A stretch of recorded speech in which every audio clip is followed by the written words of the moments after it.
Hey guys, it's Lindsay. Welcome back to my channel, and today I am finally getting around to doing my 6-month VSG update. But before we get into it, make sure you are subscribed to my channel so you don't miss any of my future uploads. And if you like this kind of content, I would really appreciate a thumbs up on this video. It really helps my channel out. And now let's get into it. So as I mentioned, I am 6 months post-op from my gastric sleeve surgery. Actually, at this point now, I'm just about 6.5 months since I haven't made a video in forever. December was just super crazy for me and my family, and my daughter hasn't been sleeping great, so it's just been taking a while for me to get her down, and then I always film after my kids are in bed. But you guys don't care about any of that. You just care about the actual update. But anyways, I do apologize for not uploading sooner. Hopefully going forward, I can get on a better uploading schedule, because there for a while I felt like I was doing pretty good. So hopefully we can get back to that. But yeah, so I'm now about 6.5 months post-op. Things are still going really well for me. As far as my total weight loss at this point, 6.5 months post-op, I am down 77 pounds, which is just like mind-blowing to me. I cannot like wrap my head around that number as far as like my weight loss goes. That's just so crazy to me. Actually, back on November 24th, not long after I filmed my last video, I actually hit my doctor's goal for me, my goal weight, which was super exciting. And I think I mentioned it in the past, but I've always just been super uncomfortable talking about actual numbers. But now I guess I will go ahead and tell you guys my goal weight that my doctor set for me was 166 pounds. And I did hit that, like I said, on November 24th. Today I am 159 pounds, I think. So yeah, I'm still definitely making progress. I did think that goal weight was a little bit high for me technically, and even now still I'm considered overweight, so I'm not even in a healthy BMI range yet. The way that they do their calculations for their goal weights for their patients are based on like the amount of excess weight you had when you first started their program. So that's the number that they had calculated for me. I did speak with my doctor about it, and he told me that I could go ahead and lose a little bit more. I don't know where I'll end up. Hopefully, you know, at least 15 pounds lighter than where I'm at now. That would be ideal, so I could hit that 100, right? I think that'll be about 100. Well, a little bit more than 15. I think I need to get to the 100 pounds, which would be incredible. Not sure if I'll get there. Not sure if I'll get there within, you know, the first year, because my weight loss has definitely slowed down. But I'm doing really well. I like where I'm at. Like, I really like where I'm at. The last time I was at 159 pounds was, I mean, it was probably in college, because when I was in high school, I had hit like 160, and then I lost some, and then I like slowly gained it back. And the last time that I was at this weight was in college, which is just, again, mind-blowing to me. I can't believe it. But like I said, things are going really well. I do have some stuff here on my phone that I did want to talk about. Two things that I wanted to hit first to make sure that I didn't forget about them, because I definitely omitted them in my last video on accident, were my periods and my hair loss. So let's go ahead and just talk about my hair loss first. It's pretty much back to normal, which I'm super thankful for. And by the time that I had made that last video at my 5-month update, I think it was pretty much back to normal at that point too. So I think my the main worst part of my hair loss was from months 2.5 to 4.5, and after that it really did start to get back to normal. And here we are 6.5 months out. I don't notice that much hair loss. You know, of course, every day I lose a little bit. That's, you know, just what every single person does. You lose a little bit of hair every day. So I feel like I'm really at that point anymore, or really at that point now, which again, super thankful for, because it was so frustrating and just devastating to lose that much hair. And unfortunately, my hair is on the thicker side, or was on the thicker side, so I feel like you really can't even tell that I've lost too much hair. When I put it back in like a ponytail, I can still feel that it's thinner than it was, but it's not super noticeable, I don't think. Which again, I'm so thankful for, because there for a while I was thinking that I was going to go bald. My shower was just like flooded with hair. Like every single time I had to clean out the drain, because it was just such an absolute mess. But luckily for me, that did not last more than 2 months. And here we are again, 6.5 months out, and my hair loss is perfectly normal. Now, as far as my periods go though, can't say the same, unfortunately. They are still wildly all over the place. Last time I did an update, if I had talked about my periods, which again, I apologize that I didn't, I think I probably would have said that they were basically back to normal. Now here we are 1.5 months later, and I can't say the same, because the period that I'm actually currently on right now has kind of been a hot mess. It's just like the ones that I had mentioned previously where they go for like a week really, really light, and it's just making me think that it's amazing and I'm okay. Let's do this. Let's just get this over with and it's done and it's no big deal. Then it goes away for a couple days and it comes back and it's like the Red Sea. Yeah, I know that's kind of graphic, but you know what I mean. It's very, very heavy. And again, I do have a Mirena, which is probably, I don't know, is it helping me at this point? Is it hurting me at this point? I don't know. I think at this point need to go see my OB. I need to go see her anyways. I haven't had a checkup with her in a while, so I just need to go. Hopefully in the next couple of weeks, I'll be able to get an appointment with her and definitely talk to her about this because it's very, very frustrating.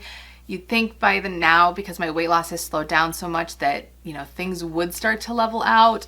Maybe it's going to be taking longer. I don't know. I mean, I just need to talk to her about it, I think, because it's very, very frustrating because I'll have like a good week where it's, you know, I barely have to wear a pad or anything. It's very, very light. And then it goes away and I'm thinking I'm, you know, good to go. And then it just returns with a vengeance for like another week.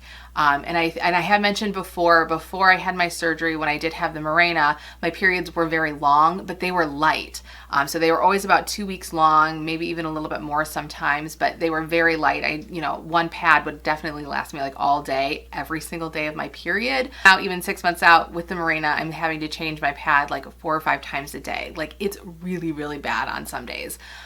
So yeah, definitely need to go see my doctor about that and try and figure this out. I don't know what she could do for me. Hopefully she has some advice, something that could help for me. I don't know. Then another thing that I wanted to mention, I did go through like another 2-week stall. In the last video, I mentioned how my weight loss is kind of like a staircase. Like I'll lose and then I won't lose for like a week. Then I'll lose and then I won't lose. Then I'll lose and then I won't lose.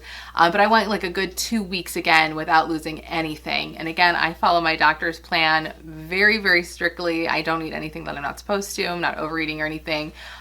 So it's just my body, I think, catching up with itself, catching up with all of this rapid weight loss that I've done.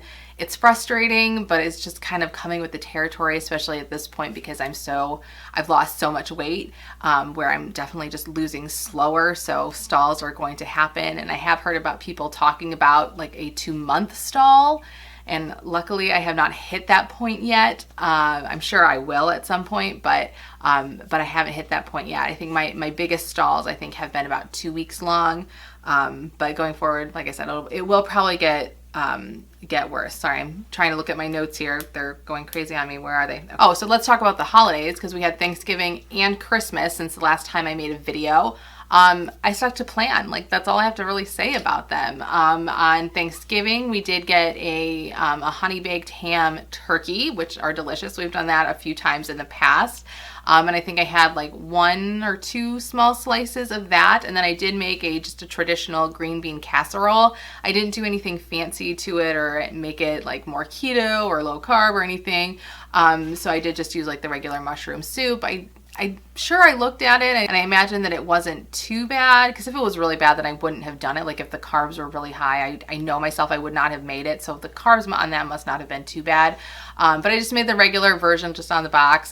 That's what I like. You know, I always tend to make that for Thanksgiving, and I did eat that, but I didn't eat stuffing or bread or cranberries or pie, nothing like that. So I stuck to the plan really, really well. And then on Christmas Eve, we always make pizza. My kids made pizza. My husband was actually working on Christmas Eve this year, so my kids made pizza.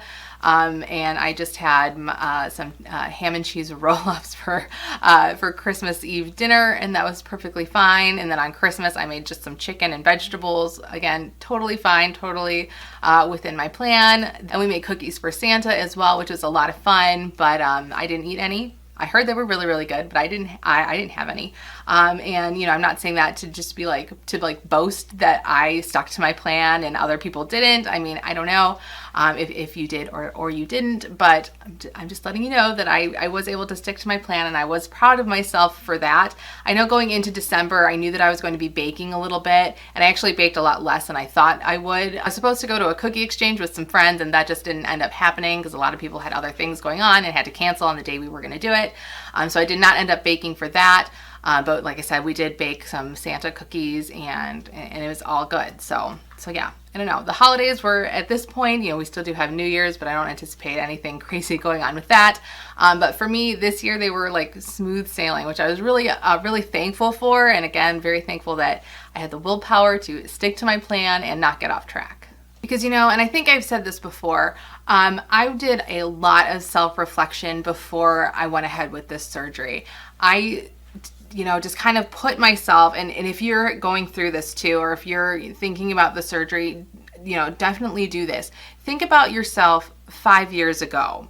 Do you think that you could have gone every single Halloween, every single Thanksgiving, every single Christmas, you know, 5 years worth of those holidays or whatever holidays that you celebrate, birthday cakes and whatever, do you think you could go that amount of time plus more without indulging in those foods that you typically indulge in? Like really, really think about it. And that was something that I really reflected on and like mulled over in my brain, like, you know, day after day after day there for a while before I was really officially committed to doing the surgery, because I knew after the surgery, I wasn't going to want to allow myself to eat those kind of things anymore. And yes, there are some people that have the surgery that do, and that's perfectly fine if that's how you want to do it. But I'm just saying, this is how I think, this is what I did for myself. I'm not saying that I will never have another cookie in my life, or another piece of pizza or whatever it is. But for me to think about it that way and then kind of put it towards the future